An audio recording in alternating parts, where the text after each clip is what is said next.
We as humans just love to put things into categories. Everything has to have a name, and everything has to be grouped into bigger and bigger groups. We do it all the time, from how we classify forms of life to how we organize the history of the Earth. So when it comes to organizing time, what's the big deal with BC and AD? Can't we just have one single counting of years without having to split it in half? And what makes it different from CE and BCE? Is there a better way of doing it?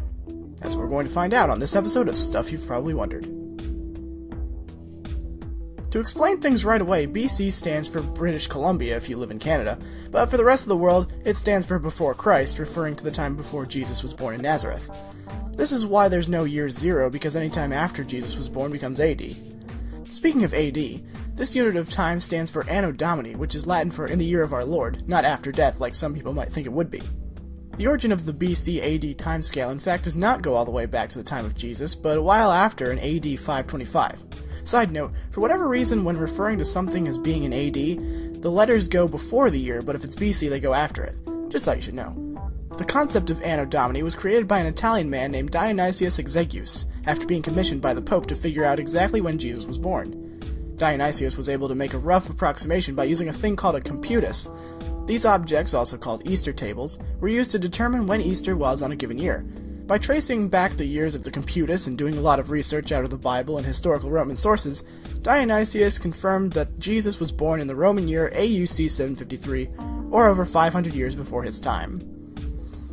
All those letters and numbers probably don't mean anything to you, so let's put it in context. During Dionysius' time, the Roman Empire, while mostly broken up for various emperors to slice among themselves, was still a very real presence in the world, and thus remnants of the culture remained all throughout Europe.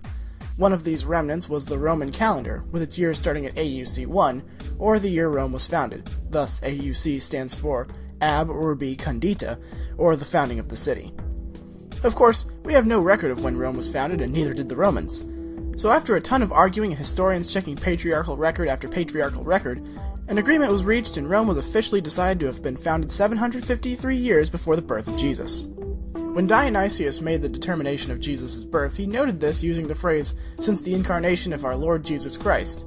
Later on, when an Anglo-Saxon historian named the Venerable Bede was compiling information on the history of the British Isles in his book Ecclesiastical History of the English People, he decided to implement Dionysius' method of AD in his own works. Now, during Bede's time, people's methods of tracking the year could get a little complicated. Either they used one of 3 counting methods that were all different and started in AD 312, or they based years off the reign of anyone in power, didn't matter who it was. Bede's reasoning was probably more related to the fact that he was a bit of a fanboy over Dionysius Exiguus. From there, AD was discovered by the French king Charlemagne, who liked the method. As he spread his influence throughout Western Europe, so too spread the idea of Anno Domini. Thus, Western civilization as we know it has come to embrace AD and BC for the basis of their counting years. Interestingly though, the term BC wasn't actually used to determine times before Christ until a French theologian named Denis Pétau suggested it all the way in 1627. So where does BCE and CE fit in? Well, the two terms represent the exact same times as BC and AD, but people who prefer not to use Christian connotation when counting years lean more toward BCE and CE. The terms stand for Before Common Era and Common Era. Where they started being used isn't totally clear, but the earliest mention of them comes from a book written by Johann Kepler, in which he refers to the current years as the Vulgar Era, which would later be developed into being called Common or Christian Era. While we still usually use BC and AD, BCE and CE is catching on rather quickly, and is accepted by plenty of non-Western countries, and even used by the United Nations. But the real question is there a better way of counting the years? Well, currently with our Gregorian calendar being the standard throughout almost everywhere in the world, the answer is probably no. However, there are 2 interesting suggestions for reform that people have come up with. The first of these is called ISO 8601, which attempts to further de-Christianize BCE and CE by doing away with the 2 terms altogether. Instead, any year that would be in the Common Era would contain a plus sign, and any taking place before the Common Era would have a minus sign. The other method is the Holocene calendar, which really only adds 10,000 years to the current year.